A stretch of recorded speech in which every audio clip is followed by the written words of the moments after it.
Assalamualaikum warahmatullahi wabarakatuh. Selamat siang Mbak Kinkin selaku dosen pengampu mata kuliah MPK kuantitatif. Selanjutnya saya akan menjelaskan tentang mini skripsi saya yang berjudul Efektivitas Penggunaan Media Sosial Instagram @Female Daily Network sebagai media pemenuhan kebutuhan informasi skincare pada mahasiswa Ilmu Komunikasi Universitas Negeri Jakarta. Selanjutnya, saya akan menjelaskan tentang latar belakang masalah. Saat ini teknologi menjadi salah satu bagian dari kehidupan manusia yang tak terpisahkan. Salah satu hasil dari perkembangan teknologi informasi yang kini banyak digunakan oleh pencari informasi dalam memenuhi kebutuhan informasi adalah internet. Internet sebagai salah satu bentuk media komunikasi dan informasi interaktif yang merupakan jaringan komputer yang dapat menghubungkan jaringan komputer satu dengan jaringan komputer lainnya, sehingga dapat mengirim informasi atau berkomunikasi. Di era informasi seperti saat ini, berbagai informasi yang dibutuhkan bisa didapatkan secara cepat dan mudah dengan menggunakan internet. Seiring dengan pertumbuhan teknologi yang kian cepat membuat sosial media juga berkembang di semua generasi. Bisa kita lihat di sekitar kita, semua kalangan memiliki sosial media. Tidak dapat disangkal bahwa saat ini sosial media telah menjadi cara baru masyarakat dalam berkomunikasi. Hal ini berdampak pada berbagai sisi kehidupan masyarakat. Kehadiran media sosial telah membawa dampak yang sangat signifikan dalam cara melakukan komunikasi. Media sosial atau sering disebut sebagai sosial media adalah pelantar digital yang memfasilitasi penggunanya untuk saling berinteraksi atau membagikan konten berupa tulisan, foto, video, dan merupakan pelantar digital yang menyediakan fasilitas untuk melakukan aktivitas sosial bagi setiap penggunanya. Dengan para penggunanya bisa dengan mudah berpartisipasi, berbagi, dan menciptakan isi meliputi blog, jejaring sosial, forum, dan dunia virtual. Pengertian media sosial merupakan seperangkat alat komunikasi dan kolaborasi baru yang memungkinkan terjadi sebagai jenis interaksi yang sebelumnya tidak tersedia bagi orang awam. Lalu dengan perkembangan teknologi serta sosial media, informasi menjadi suatu hal yang sangat penting dan dibutuhkan bagi semua orang. Setiap orang membutuhkan informasi di dalam kehidupannya, baik dalam membantu aktivitas yang dilakukan dan juga dalam memenuhi kebutuhan hidupnya. Informasi ialah pengetahuan bersama yang telah dikomunikasikan oleh orang-orang lain atau didapatkan melalui penyelidikan atau penelusuran. Dengan demikian, bisa kita dikatakan bahwa informasi merupakan kebutuhan sehari-hari orang. Selanjutnya ada rumusan masalah. Berdasarkan latar belakang yang sudah dijelaskan sebelumnya, maka peneliti merumuskan perumusan masalah peneliti di antaranya sebagai berikut. Apakah mahasiswa ilmu komunikasi UNJ menggunakan media sosial Instagram @Female Daily Network dalam mencari informasi skincare? Lalu yang kedua, faktor apa saja yang mempengaruhi mahasiswa ilmu komunikasi UNJ dalam memilih Instagram sebagai media informasi? Selanjutnya ada tujuan peneliti. Berdasarkan rumusan masalah yang sudah dijelaskan sebelumnya, tujuan adanya peneliti yaitu pertama, mengetahui apakah mahasiswa ilmu komunikasi UNJ menggunakan media sosial Instagram @Female Daily Network dalam mencari informasi skincare. Yang kedua, mengetahui faktor apa yang mempengaruhi mahasiswa ilmu komunikasi dalam memilih Instagram sebagai media informasi. Selanjutnya ada manfaat penelitian. Pertama ada manfaat akademis. Penelitian dilakukan agar bisa menjadi atau menambah pengetahuan yang bermanfaat dan menjadi rujukan mahasiswa ilmu komunikasi khususnya mengenai akun media sosial Instagram dapat menjadi wadah pemenuhan informasi. Lalu yang kedua ada pemanfaatan praktis. Diharapkan bisa memberikan pengetahuan pada masyarakat dan bagi lembaga hasil penelitian ini dapat memberikan pemahaman, kesadaran, atau sebagai bahan evaluasi di berbagai media online maupun media lainnya. Dalam hal akun media sosial Instagram dapat menjadi wadah pemenuhan informasi. Selanjutnya ada bab kedua yaitu landasan teori. Pertama konsep. Penelitian ini menggunakan konsep komunikasi massa. Komunikasi massa merupakan komunikasi yang ditunjukkan kepada halayak luas atau masyarakat umum dengan sifat komunikasi yang heterogen. Komunikasi massa dapat terjadi dengan menggunakan beragam media massa sebagai saran untuk menunjang komunikasi tersebut. Media massa yang digunakan dalam komunikasi massa pun dapat berupa audio, audiovisual, media cetak, maupun media luar ruang. Definisi komunikasi massa yang lebih terperinci ditemukan oleh ahli komunikasi yaitu Gardner. Selanjutnya, dalam definisi Malecki, komunikasi massa diartikan sebagai setiap bentuk komunikasi yang menyampaikan pernyataan secara terbuka melalui media penyebaran teknis secara tidak langsung dan satu arah pada publik yang tersebar. Oleh Rahmat 2003 dalam Ardianto 2007. Istilah tersebar menunjukkan bahwa komunikasi sebagai pihak penerima pesan tidak berada di satu tempat, tetapi tersebar di berbagai tempat. Pada penelitian ini, peneliti menggunakan teori uses and gratification. Pertama kali yang dikenalkan pada tahun 1974 dalam buku The Uses of Mass Communication oleh 3 ilmuwan yaitu Elihu Katz, J. G. Bloom-Learn, dan Michel Gurevitch. Teori ini lahir karena ketiga ilmuwan tersebut melihat bahwa ketika penggunaan media, pengguna memiliki ambisi atau secara faktor psikologi dan sosial untuk memilih apa yang mereka butuhkan dari media yang digunakan. Dalam pengguna media, pengguna tidak melihat pilihan media yang digunakan untuk kebutuhan, tetapi cenderung melihat mengapa pengguna melihat media yang akan digunakan. Teori use and gratification mulai memahami motif audiens sebagai gratifikasi yang diperoleh individu dari media. Selanjutnya ada review literatur. Judul penelitian yaitu pengaruh konten TikTok Dr. Jessica Tania terhadap tingkat pengetahuan remaja mengenai kesehatan kulit. Persamaannya itu ada variabel, pendekatan, penelitian, metode penelitian. Lalu perbedaannya ada objek penelitian, teori penelitian. Selanjutnya ada pengaruh pemanfaatan TikTok terhadap kepenuhan kebutuhan informasi kecantikan mahasiswa Tata Kecantikan Universitas Negeri Semarang. Lalu persamaannya ada variabel, pendekatan penelitian, teknik pengumpulan data, metode penelitian. Lalu objek perbedaannya ada objek penelitian, teknik sampling, dan teori penelitian. Lalu yang ketiga ada efektivitas penggunaan media sosial.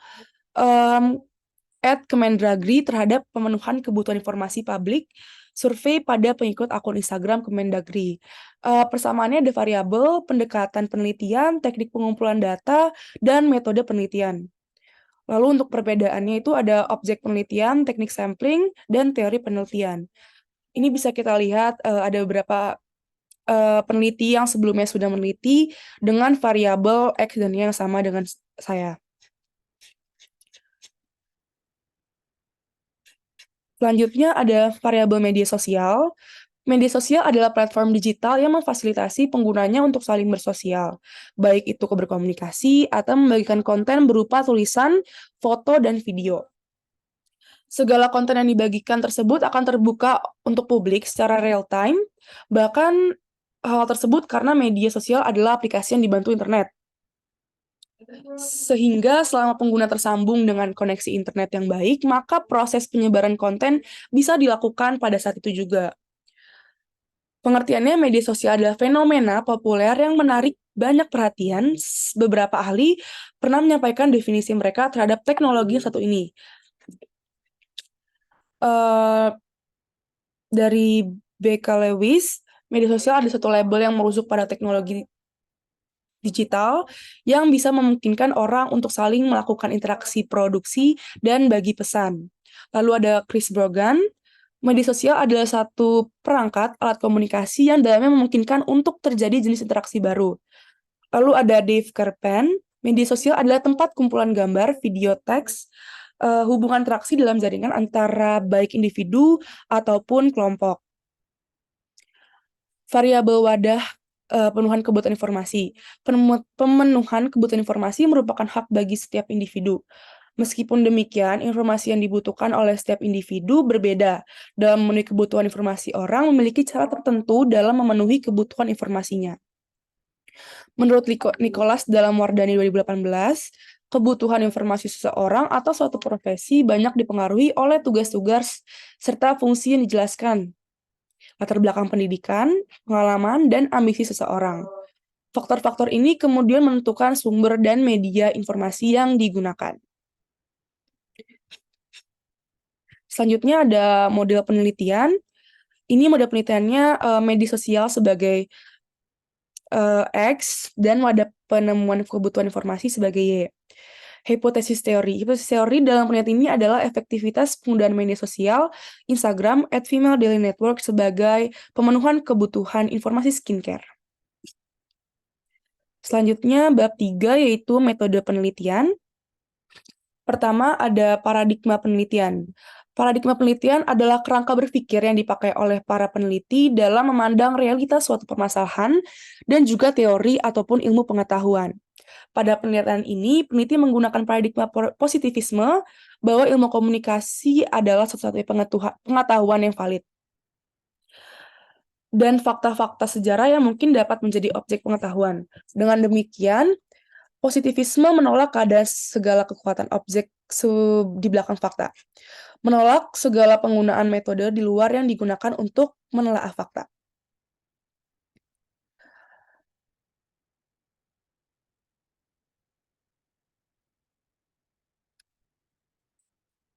Selanjutnya ada pendekatan penelitian. Penelitian ini menggunakan pendekatan kuantitatif, adalah sebuah pendekatan penelitian yang di dalamnya menggunakan banyak angka. Karena metode kuantitatif sudah cukup lama digunakan, sehingga menjadi tradisi dalam penelitian. Selanjutnya ada metode penelitian. Metode penelitian yang digunakan adalah metode survei. Metode survei merupakan metode penelitian yang dilaksanakan melalui proses pengumpulan data dan informasi yang diperoleh melalui sampel dari populasi. Widodo 2008 mengatakan bahwa metode survei umumnya digunakan untuk menyelesaikan suatu permasalahan skala memungkinkan didapatkan sampel. Pelaksanaan survei dalam hal ini digunakan untuk mendeskripsikan sikap, opini, serta perilaku dari responden yang akhirnya akan membentuk sebuah klaim tentang kecenderungan dari populasi terkait. Selanjutnya ada populasi, sampel, dan teknik pengambilan sampel. Populasi adalah jumlah dari keseluruhan yang terdiri dari individu, bahkan satuan-satuan, yang akan diteliti mengenai karakteristiknya. Untuk populasi sendiri, peneliti ini menggunakan mahasiswa aktif program studi ilmu komunikasi angkatan 2021 dengan jumlah orang 124 orang. Lalu ada sampel. Pada penelitian ini, peneliti mengambil 124 sampel. Lalu yang terakhir ada teknik pengambilan sampel. Teknik pengambilan sampel pada penelitian ini adalah teknik probability sampling, yang mana setiap anggota populasi memiliki peluang yang sama dipilih-pilih dengan menjadi sampel. Selanjutnya ada ukuran sampel. Di sini rumusnya menggunakan rumus Slovin, yaitu N per 1 plus N E pangkat 2. Dan ini adalah hasil yang udah dihitung oleh peneliti, yaitu N lebih dari 55. Selanjutnya ada hipotesis riset. Di sini X-nya merupakan variabel sosial media Instagram yang berpengaruh terhadap variabel Y, yaitu pemenuhan kebutuhan informasi. H0 akan terjadi pada penelitian ini, yaitu jika media sosial Instagram, Female Daily Networks tidak menjadi wadah pemenuhan kebutuhan informasi ilmu komunikasi Universitas Negeri Jakarta. Namun H1 akan terjadi jika peneliti ini media sosial Instagram Female Daily Network menjadi wadah pemenuhan kebutuhan informasi bagi seluruh mahasiswa ilmu komunikasi UNJ. Ini sama HO ditolak apabila peneliti tidak menjadi wadah, lalu HA atau 1 akan diterima bila sosial media Female Networks menjadi wadah. Lalu ada metode pengumpulan data. Di sini pengumpulan data mengumpulkan bahan riset. Dalam pengerjaan dapat menggunakan metode pengamatan, dokumentasi, angket, wawancara, hingga tes atau pengujian. Namun pada penelitian kali ini, peneliti menggunakan metode pengumpulan data survei dengan menyebarkan kuesioner dalam bentuk Google Form kepada para sampel validitas dan reliabilitas. Selanjutnya ada metode pengukuran data. Ini ada validitas dan reliabilitas. Selanjutnya ada metode analisis data. Itu ada analisis data bivariat dan ada univariat. Bivariat sendiri itu adalah metode statistik yang meneliti bagaimana dua hal yang berbeda saling berhubungan. Analisis bivariat bertujuan untuk menentukan apakah hubungan statistik antara dua variabel dan jika demikian seberapa kuat ke arah mana hubungan tersebut. Lalu ada univariat, yaitu metode analisis statistik yang digunakan untuk menganalisis data dengan hanya satu variabel. Ini ada keterbatasan dan kelemahan penelitian. Keterbatasannya, jumlah sampel terlalu kecil mengakibatkan hasil tidak bisa dengan akurat menggambarkan orang banyak. Yang kedua, keterbatasan penelitian sebelumnya mengakibatkan peneliti sulit mencari referensi. Selanjutnya ada kelemahan penelitian. Kelemahan dalam penelitian ini karena waktu pengerjaan yang cukup singkat, peneliti tidak mampu mendapatkan data-data menyeluruh. Lalu ada definisi operasional, itu ada dua, ada media sosial Instagram variabel X dan pemenuhan kebutuhan informasi variabel Y. Variabel X ini penjelasan dari Instagram, yaitu berasal dari kata instan dan insta seperti kamera Polaroid yang dulu lebih dikenal dengan foto instan. Lalu ada dengan gram yang berasal dari Telegram, di mana kerja Telegram untuk mengirim informasi kepada orang lain dengan cepat. Selanjutnya ada pemenuhan kebutuhan informasi variabel Y, yaitu pemenuhan kebutuhan informasi merupakan hak bagi setiap individu.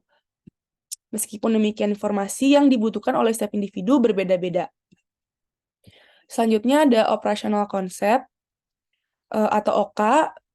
Ini variabelnya efektivitas komunikasi, indikatornya penerima pesan, yaitu mahasiswa yang mau komunikasi yang mengikuti akun Female Daily. Skalanya adalah skala Likert.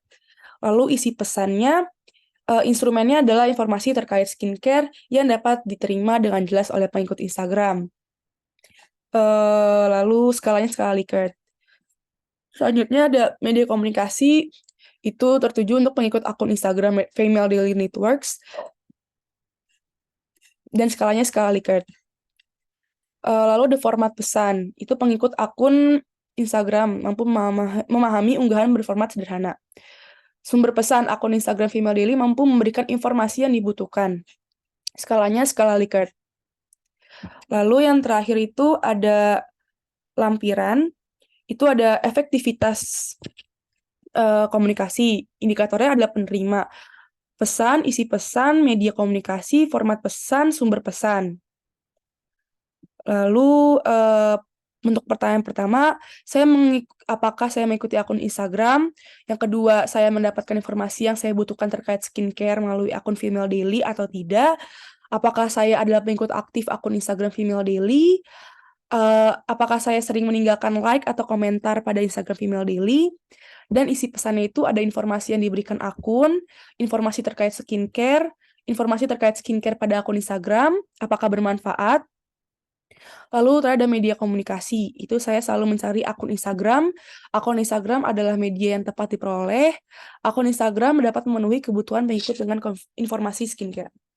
Sekian dari saya, kurang lebihnya mohon maaf. Wassalamualaikum warahmatullahi wabarakatuh. Terima kasih.